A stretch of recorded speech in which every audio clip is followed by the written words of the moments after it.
What's up, guys? It's Jay, MorninAfterKill, and I'm back here on Borderlands 2, and yesterday I put up a video of me and 2 subscribers killing Pyro Pete in 45 motherfucking seconds, and I thought that was actually a pretty damn good time, considering the fact that it was only like the 4th or 5th time that I fought Pyro Pete in Ultimate Vault Hunter mode, and we just straight wrecked his face.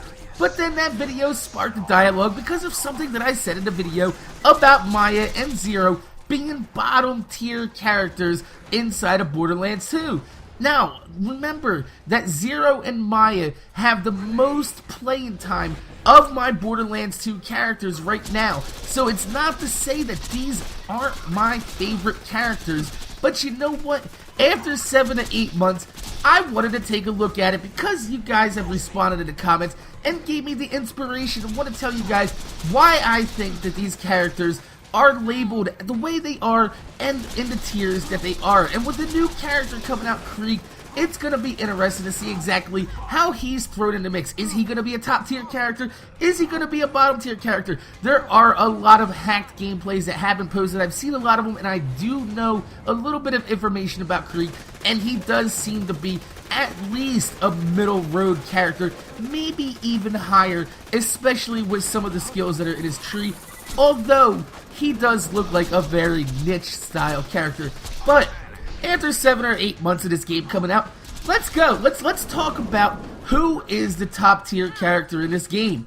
Hands down, it's gonna be Salvador. Salvador is probably the most powerful character in the game. But in my opinion, just remember, this is all my opinions. Don't flame me for this. If you do have something to rebut to me, go ahead and do it down in the comments down below. And maybe I'll make another video and I'll have an open dialogue with you guys, because I do like to respond and have dialogue. So let's get back on topic.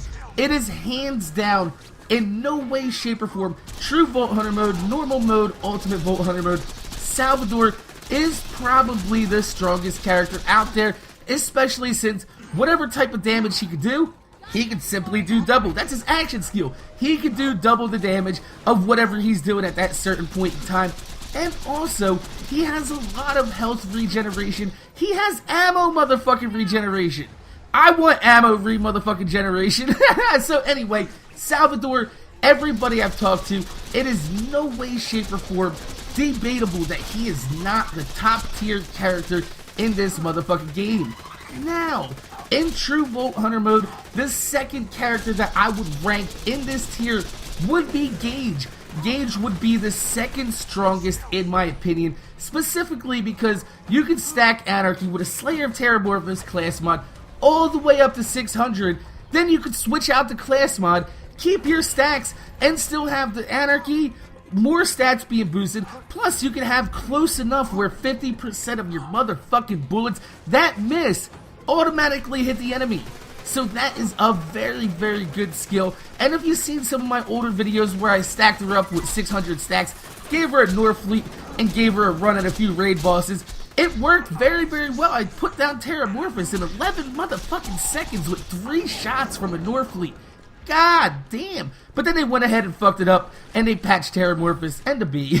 So anyway, the Bee really didn't matter in that situation. It was more about the Anarchy and the fact that Terramorphous had bitch for health. But anyway, in true Vault Hunter mode, I'm gonna put Zero as a third character for his strength, because Zero was very, very strong in true Vault Hunter mode. He was able to one-shot enemies very, very well. He also did have the Law and Order or the Ruby melee combo where he could just decimate and run through enemies, and if you had many must fall on, you could pretty much clear out in a whole area in Deception. Now, in Ultimate Vault Hunter mode, Zero becomes a bottom tier character of mine. The reason why I rank him, now he's still my favorite, don't get me wrong, he's still my favorite, but to be able to do the things that he was apt to do in true Vault Hunter mode, not only is he going to have to be very, very specialized in his gear, you're also going to have to be running a very, very specialized build, and it's going to rely more on timing and slagging the enemy than it is on raw power that Zero used to have. because the enemies in this game do have a lot of health in Ultimate Vault Hunter mode. You are going to have to slag them, so you're going to have to carry a slag ruby, you're going to have to spec to the kunai, and you are also going to have to carry at least a captain's rapier and a law pistol. So that is 3, count them, 3 weapons that you must absolutely have if you wanted to play a melee 0. And if you also wanted to play a gun build 0 right now, sniper rifles are extremely underpowered in Ultimate Vault Hunter mode, sometimes needed somewhere to 5 or 6 critical hits to be able to put down an enemy, so that negates an entire left side of Zero's skill tree in Ultimate Vault Hunter mode as being effective. So you either have a choice. You can either go huge fire rate with Zero, or you can go huge damage with melee. However, you're gonna have to run a very specialized build to be able to be successful with this. Is it possible? Yes. But does it have the survivability and flexibility that Sal or Gage has on their skill tree? No. And that's why Zero falls down, for me, from the 3rd spot all the way down to the bottom at last in Ultimate Vault Hunter mode. So who's the middle road character? It's gonna be Axton. Axton in True Vault Hunter mode is a really decent character. He has no downfalls. He's fast.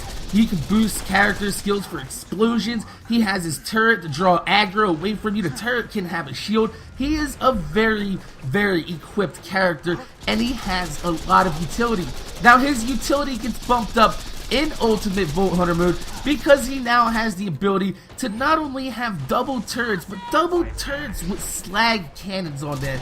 And that right there makes a very, very good character, not only for playing against regular enemies and going through the campaign, but also for going against raid bosses where he can keep them slagged with 1 turret at a time. Very, very good utility. So Axton actually moves up a little bit right next to Gage. I'd say him and Gage in Ultimate Vault Hunter mode are a little bit alright. The only reason why I'm going to put Gage underneath Axton for Ultimate Vault Hunter mode is the fact that Axton does have his double slag turrets, and sometimes Death Trap, he kills you. Sometimes Death Trap kills you, and it happens. It happens. So it's kind of fucked up to be like, you know, this character would be good if her action skill didn't kill her every now and then. But you know what? Gage is still a middle-of-the-road character in Ultimate Vault Hunter mode, and you know, she was called an overpowered character at one point in time.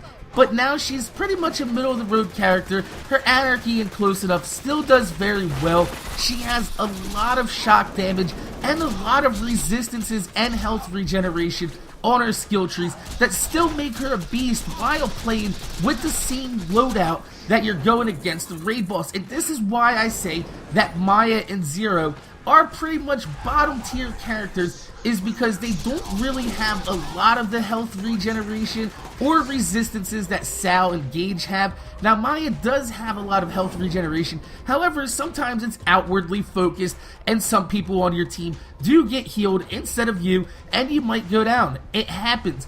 But in terms of raw power and damage per second, yes, Maya can put out a huge amount of damage. The problem is that Maya is pretty much like Zero now. She is a glass cannon. She is not going to take very many hits before she goes down, and she's going to need to be picked up. And the only reason why I say that Maya and Zero are bottom tier characters now is because they are capable of handling bosses on the road, and very efficiently I might add. The problem, in my opinion, why it makes them a little bit less than the other characters is that to build them to kill bosses quickly is you're gonna have to respec them to a different build to specialize in burst damage output because they have very low survivability. So if you're Zero or Maya and you want to kill a raid boss, you're gonna have to get your work done very motherfucking fast, because if you don't, you will get hit, and you will get hit hard. So that is why I put down Maya and Zero.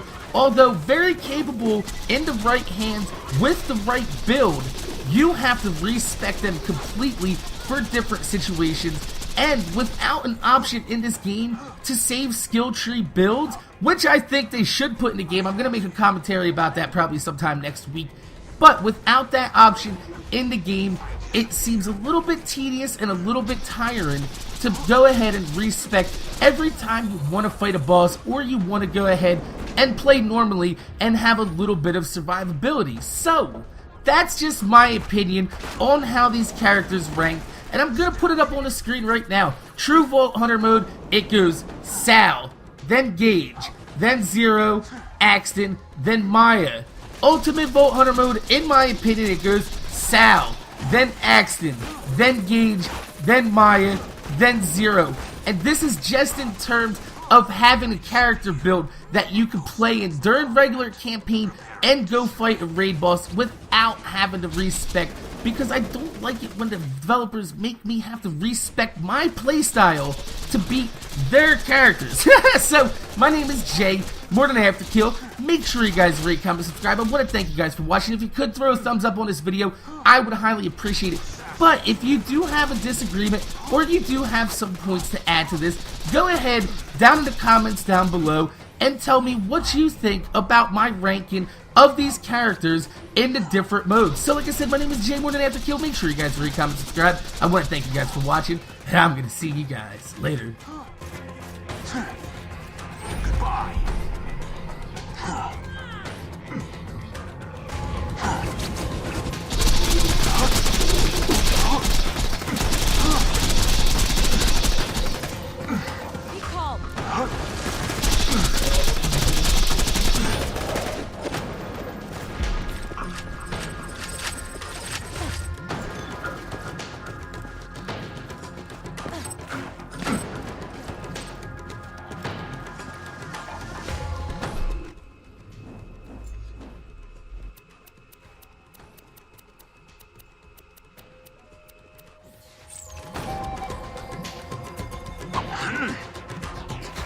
That is lovely.